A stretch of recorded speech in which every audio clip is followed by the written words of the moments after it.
Energy model आपकी कैसे मदद करेगा, क्योंकि अल्टीमेटली समस्या का ज्ञान पर्याप्त नहीं है, समाधान आवश्यक है, और वो जी समाधान भी बिल्कुल। खर्च विहीन होना चाहिए।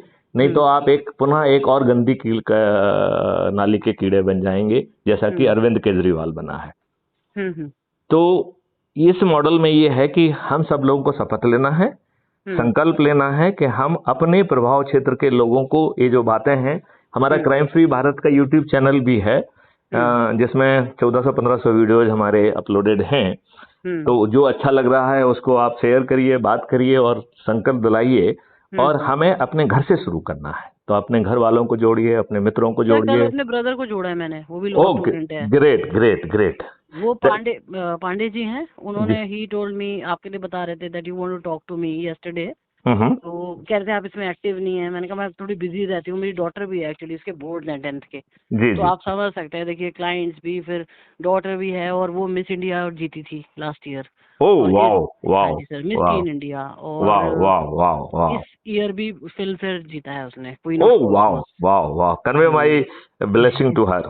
जी, खुशी इज हर नेम, और अभी कल स्कूल में वाइस हेड गर्ल भी बनी है। ओ ग्रेट तो great great great, she is a तो very sir, sharp and intelligent girl, I can जी आई जी कैन आई जी कैन आई जी, कैन सी आई, दैट। हाँ जी, I will share it with you.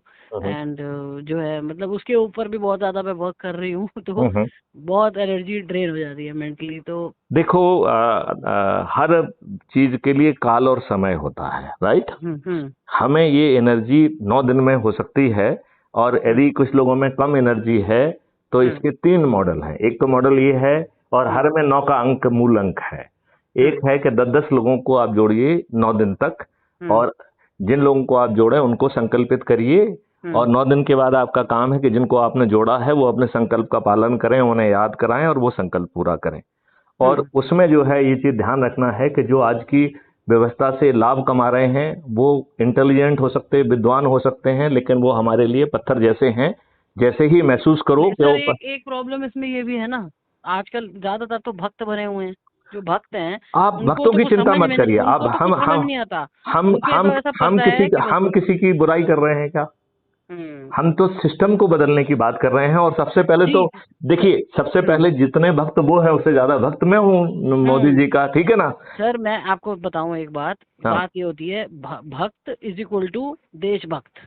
ये आजकल एक फंडामेंटल बन गया है कि जो अगर आप कंट्री से प्यार करते हो तो आप एंटी बीजेपी कोई बात नहीं कर सकते। ऐसा नहीं होता, मुझे बीजेपी से कोई प्रॉब्लम नहीं है, लेकिन यही है ना, आप देखिए हम फैमिली में भी रहते हैं, हमें 4 बातें नहीं अच्छी लगती तो हम कहते हैं ना। ये थोड़ी मैं है तो कि बड़ी बात हर कह बात रहा सही हूँ कि लगेगी जो हमें। आपको कह रहा है कि हम राष्ट्रीय हैं, हम हम्म हिंदुओं के बहुत बड़े मसीहा हैं, वो हम्म हिंदू के फेवर में तो 5 काम नहीं कर रहा है। हम्म वो सिर्फ जो है ना दिखावा कर रहा है, ढोंग कर हम्म रहा है। नहीं तो मैंने हम्म तो बताया है कि आप बताइए वर्शिप प्लेसेस 1991 को जो है ना रिपील क्यों नहीं किया? जब आपने 370 को हटाया तो आप एक hmm domicile policy of the similar line क्यों लेके आए हैं?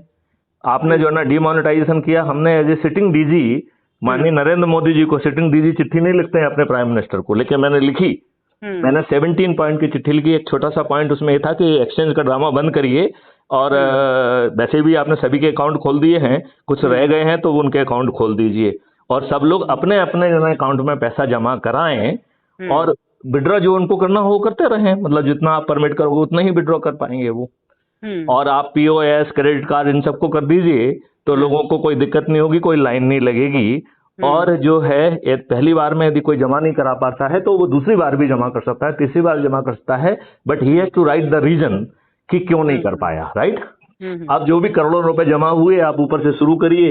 एक जो है ना ब्लैकमेल वाला नहीं बचता, एक काला धन वाला नहीं बचता, लेकिन ये काला धन की के विरुद्ध स्कीम थी ही नहीं। ये तो हम्म बाकी चीजें कहीं जस्टिफाई करने के लिए कही गई। स्कीम तो हम्म ये थी कि नेताओं के पैसे कैसे ड्राई हो जाएं जिससे हम यूपी का चुनाव जीत जाएं, जो जीत गए वो। Hmm. It was a very sir sing. Common man को क्या फायदा हुआ इसका? तो आपके फायदे डिमोनेटाइज के लिए कोई वो फायदा नहीं बनाए, हुआ, आपके वही तो मैं फायदे। कह रही हूँ जी। आई टोटली एग्री, उससे कोई कुछ बेनिफिट नहीं हुआ, सिर्फ परेशान हुए, दुनिया भर नहीं, की प्रॉब्लम हुई सब हम लोगों जो को। है यदि फायदा होता तो हम परेशानी के लिए भी तैयार थे। हम्म आपकी नीयत साफ नहीं थी। नहीं तो एक हम्म सिटिंग डीजी जो है ना आपको लिख रहा है, आपके ज्वाइंट सेक्रेटरी से बात कर रहा है, इसके हम्म बावजूद भी यदि आप उनको नहीं इंप्लीमेंट कर रहे हैं तो हम्म आपका ध्येय कुछ दूसरा है। तो यही तो हो रहा है, हम्म मैं यही कह रहा हम्म हूं कि आप ध्येय भर का काम नहीं कर रहे हैं। आप बताइए, आपने बर्डबो एक्ट को जो है ना रिपील किया क्या? अंग्रेजों ने तो जो है ना उसे जो है ना बांटने के लिए बनाया था। आपने जो है क्या मैंने माइनॉरिटी कमीशन को बंद किया क्या? आपने क्या जो है ना माइनॉरिटी मिनिस्ट्री को बंद किया क्या? ये क्या अनकॉन्स्टिट्यूशनल नहीं है? Sir, basically the goal of the organization is the welfare of the common citizen. Goal of all political party to stay in powers by befooling Indians. और वो जो है ना जो मैंने कहा है कि आप गुलाम हैं, if there is any confusion to please refer clause number 1। Sir एक बात मैं हमेशा बोलती हूँ, जनरली घर में भी, बाहर भी, कोर्ट में भी, कि पहले हम अंग्रेजों के गुलाम थे, अब हम खुद के ही गुलाम हो गए हैं। आप खुद के गुलाम नहीं हैं, आप ये जो है भ्रष्टाचारी। नहीं सर हैं, बताऊं क्यों? मैं बताऊं क्यों? क्योंकि अब हम किन चीजों में उलझे हुए हैं? हिंदू, मुसलमान, वो तो उलझना है। गुलाम तो हम इन राजनेताओं के हैं। नहीं, वो है उलझना, वो है व्यथित होना, वो है व्यस्त होना। क्योंकि हमें जो है ना ऐसा चक्रव्यूह में फंसा दिया गया है कि हमें इन चीजों से लड़ना ही पड़ेगा। यदि आप जो है ना बेकार से जो है ना टैक्स लॉज बनाएंगे तो हमें अल्टीमेटली आई हैव टू जो है ना fight with it, I have no option. तो हमें तो जो है एक बात पे मैं यहाँ पे एग्री नहीं कर रही आपसे। कि सारी गलती उन्हीं लोगों की थोड़ी है, हमें खुद नहीं पता कि हम क्या कर रहे हैं। तो हमें ये तो कह रहे हैं आपको नहीं पता है। आपको जब तक मैंने नहीं कहा और कोई तो मुझे कहता नहीं मिल रहा है कि आप गुलाम हैं, क्योंकि कानून गुलाम है।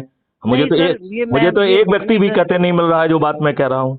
नहीं सर, मैं इस बात पे हमेशा से बिलीव करती हूँ। मैं आपको कह रहा हूँ ना, बिलीव करना अलग बात है। आप मुझे अपना एक नरेशन भेज दीजिए जिसमें आपने यही बात कही है जो मैंने कही है। नहीं सर, मैंने ऐसे नरेशन नहीं है मेरे पास, बट मैं आपको अपना थॉट बता रही हूँ कि सारी गलती हम दूसरों के ऊपर ही नहीं। आप एक बात बताइए, सुनिए। एक पॉलिसी मैं आपको एग्जांपल दे रही हूँ जो अपनी मेरी सोच है। एक पॉलिसी बनी भाई कि अपने साफ सफाई रखें, नीट एंड क्लीन रखें अपनी सराउंडिंग्स। पॉलिसीज तो बनती जाती हैं। जब तक हम खुद अपने आप में कोई चेंज नहीं लाएंगे, लड़कियों को लेके भी देखिए आप, पढ़ाई को लेके उनकी जल्दी शादी करनी। आप ये बताइए कि हम स्वच्छ रहेंगे तो क्या गुलाम नहीं होंगे? क्या गुलामियत की व्यवस्था नहीं रहेगी? तो आप स्वच्छ रहिए लेकिन आप गुलाम बन के रहिए। आप नहीं समझ रहे हो मैं क्या कह रही हूँ। मैं ये कह रही हूँ कि पॉलिसी बन गई, उसको अगर हम अपने घर को के आसपास सफाई रखेंगे, वो कोई पॉलिसी थोड़ी हमसे करवाएगी। कुछ तो हमें खुद को भी करना पड़ता है ना। चलिए इन मुद्दों पे अपन और आगे बात करेंगे। अभी जरा वो एनर्जी मॉडल को फिनिश कर देते हैं, ठीक है ना? तो यदि जैसे एज्यूम करिए कि आज यदि हम एनर्जी मॉडल को चालू करते हैं और हमने आज 10 लोगों को जोड़ा, राइट, और उनको यदि हमने सही मायने में संकल्पित किया और हमने ध्यान रखा कि जो पत्थर 1 और पत्थर 2 कैटेगरी हैं, जो बहुत विद्वान है लेकिन वो आज की व्यवस्था से भर भर के लाभ कमा रहे हैं, उन्होंने जो है ना समाज सेवी संगठन सब लाभ कमाने के लिए किए हुए हैं, उन्हें आपके इस मॉडल में कोई रुचि नहीं है। वो आपके लिए, उनकी विद्वत्ता आपकी किसी काम की नहीं है, वो आपके लिए पत्थर तुल्य हैं। तो जैसे ही आपको महसूस हो कि पत्थर है तो उनको किनारे कर दीजिए। अच्छा, आपसे बाद में बात करते हैं, यदि आपको अच्छा लगे तो जुड़ जाइए, नहीं तो आप बाढ़ में जाइए, ठीक है ना? क्योंकि that will unnecessary deplete your energy. And वो दोज बगर्स, वो पत्थर हैं, वो बदमाश हैं, वो मक्कार हैं, वो इंटेलेक्ट हैं, उन्हें जो है ना ज्ञान की कमी नहीं है। वो विद्वत्ता को आपको जो है ना कुरेदने में, आपको जो है ना आपके विरुद्ध काम करने में यूज करेंगे। आपको सपोर्ट में मैंने 8-10 लोगों में ये शेयर किया था ज्वाइन करने के लिए। एक minute Swati, allow, I will take a minute more so that then we will have a discussion, right? So basically यदि हम आज शुरू करते हैं तो आज हम 10 हो जाएंगे और वो संकल्पित हैं तो दूसरे दिन हम 100 हो जाएंगे। यदि वो संकल्पित हैं तो हम तीसरे दिन 1000 हो जाएंगे, चौथे दिन जो है ना हम 10,000 हो जाएंगे, 5वें दिन हम 1 लाख हो जाएंगे, 6वें दिन हम 10 लाख हो जाएंगे, 7वें दिन हम 1 करोड़ हो जाएंगे, 8वें दिन हम 10 करोड़ हो जाएंगे और 9वें दिन हम 100 करोड़ हो जाएंगे। और 37 करोड़ लोगों को जोड़ना नहीं है क्योंकि वो पत्थर 1 और पत्थर 2 है, ठीक है ना? क्वालिटी ऑफ पीपल नहीं, आप तो सभी को जोड़ो, वो सिद्ध करे कि वो पत्थर है, आप क्यों चिंता करें? अच्छा, नहीं समझे ना? आप जोड़िए। पूछ रही थी मैं आपसे कि जिनको मैंने देखिए, आप तो जो है आप तो हर किसी को मौका दो, जैसे ही आपको महसूस हो। तो पत्थर 1 तो हमने वो बता दिए जो बहुत विद्वान हैं, अपने लाभ के लिए जीते हैं, उनकी विद्वत्ता उनके अपने लाभ के लिए है। उन्होंने समाज सेवी संगठन भी खोल के रखे हैं, उन्होंने एनजीओज भी खोल के रखे हैं और अनुदान से लेके मूर्ख बना के ढेर सारा वो रोज लाभ कमाते हैं। वो इसी के सहारे जी रहे हैं। उन्हें इस व्यवस्था को बदलने में कोई ढेले भर की रुचि नहीं है, राइट? दूसरे वो लोग हैं जिस व्यवस्था से त्रस्त रहे हैं और उन्होंने ये महसूस कर लिया है कि ये दुष्ट व्यवस्था उनका भला नहीं करने वाली है, ये दुष्ट राजनेता उनका भला नहीं करने वाले हैं, और वो धीरे धीरे निष्क्रिय होते हुए पत्थर तुल्य हो गए हैं। उन्हें आप कोई भी अच्छी बात करेंगे तो उन्हें अच्छी नहीं लगेगी, क्योंकि उनके अनुभव इतने खराब हैं कि भाई ये चीज ऐसे 9 दिन में कैसे हो जाएगी भाई? वो आपकी बात सुनने के लिए तैयार ही नहीं होंगे, आप कुछ भी कह लीजिए, आप सर आधे लोगों को समझ में नहीं आएगी और जिनको आएगी वो समझना कहीं नहीं चाहेंगे। आप तो उन्हें कोई फर्क नहीं पड़ता। आप तो कई हमें लोग दूसरी ऐसे बात हैं। कह रहा हूँ, जी। जब आपकी जेब से कुछ खर्च नहीं हो रहा है, हम्म आप कोई नियम कानून का उल्लंघन नहीं कर रहे हैं, किसी आचरण उसका वो नहीं कर रहे हैं, हम्म। तो भाई साहब ट्राई करने में क्या दिक्कत है? हम आपको सर वन रिक्वेस्ट, जो आप ना मुझे एक वो भेज दीजिएगा पॉइंट्स, क्योंकि बहुत सारे लोग हैं जो मुझसे पूछ रहे हैं कि हम इसको क्यों ज्वाइन करें, ये क्या है। तो सर मुझे अच्छा, इतना समझाना ना पड़े, उनको ये मैं उनको बताइए कि ये। जी। क्या आप गुलामी से बाहर निकलना चाहते हैं? हम्म क्या जो है ये जो आपको ऊपर जो व्यवस्था थोपी गई है इससे बाहर निकलना चाहते हैं? और यदि वो बिना खर्च के, तो यदि आप नहीं जुड़ना चाहते तो हम आपको इमीडिएटली आप बता दो, पत्थर एक हो या पत्थर दो, हम आपको बाहर करना चाहते हैं। नहीं सर, आपने कुछ प्रिपेयर किया होगा ना, आपके पास कुछ होगा ऐसा which I can send to them, जो आस्क। ये जो हमने आपसे बातचीत की इसी को शेयर करो ना, they will here in your voice, क्या दिक्कत है? अभी अच्छा, अभी कल तक ये अपलोड हो जाएगी, आई विल शेयर विथ यू, और आपको हम लिंक भेज देंगे, तो आप उसको, आपने ऑलरेडी ज्वाइन कर लिया है वो तो मैंने देख ही लिया है। सर मैंने तो बहुत पहले ज्वाइन कर लिया था, आई थिंक कई महीने हो गए हैं, अभी तो 3 महीने हो चुके। अब जो है 9 तारीख को हमने प्रण लिया है कि जो इनएक्टिव मेंबर्स होंगे उनको बाहर निकालेंगे। खैर नहीं भाई, आपने तो ऑलरेडी इतने लोगों को जोड़ लिया है, तो you will not be treated as inactive. जिनके 0 मार्क्स होंगे they will be all removed on the 9th of September। क्योंकि पत्थरों को जो नहीं झेलना है, क्योंकि फिर वो आपको देखेंगे, आपके लोगों के नंबर पढ़ के उनको उल्टा बरगलाएंगे, तो उनको ये काम क्यों करने दिया जाए? सही एक बात। दुष्ट जो था मनोज मुकेश मिश्रा, तो कहने को पत्रकार था, अपने आप को एडवोकेट कर रहा है, वो ऐसे ही दुष्ट था। वो जो क्राइम फ्री भारत में जो सबसे अच्छा परफॉर्म कर रहा है उसको फोन लगा के उसको भ्रमित करने की कोशिश कर रहा था। उस व्यक्ति ने उसकी रिकॉर्डिंग ही भेज दी मेरे पास, कदे को साहब ये बातें कर रहा है मुझसे। तो he got expose, I immediately deactivated them. तो ये दुष्ट लोग हैं।